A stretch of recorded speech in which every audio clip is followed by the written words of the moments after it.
When you were in law school, were there many other Latino or Latina students? Yes, I enrolled in law school at a time when the Ford Foundation gave the University of Denver Law School a grant to seek out and recruit, I think it was 10 Hispanic men and women who might be qualified to go to law school and had the interest. And so I was working in Santa Fe at the time, and I read about that program. And the next day I applied for it, and I was selected. That program then grew into a much larger program, and eventually, as assistant dean of the law school, I ran that program and recruited Black, Hispanic, American Indian students into the law school. At one time,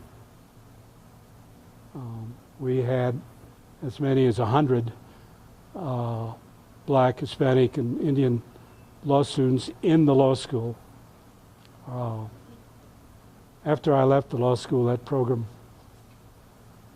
diminished in size. What's happening today, say, at the DU Law School? Do you think they're making an active effort to recruit? There's a fair number of minority students, and when I was there, I recall that the number of women students increased every year, and at about the time I left, they were nearly equal to men students. Nowadays, law school nationwide, the most recent statistic I've heard is that the women represent 52% of the law school population nationwide. So that's been a big change in the legal culture, and the bigger change is yet to come. What do you think that will be?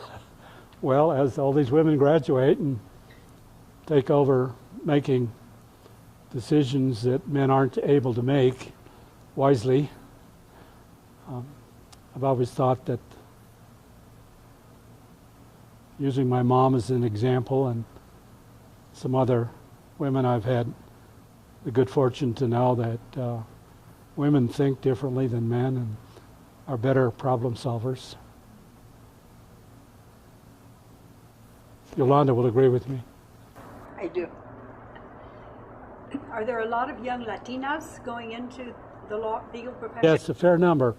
I think in the state now there are probably 25 or 30 Latina lawyers. And when I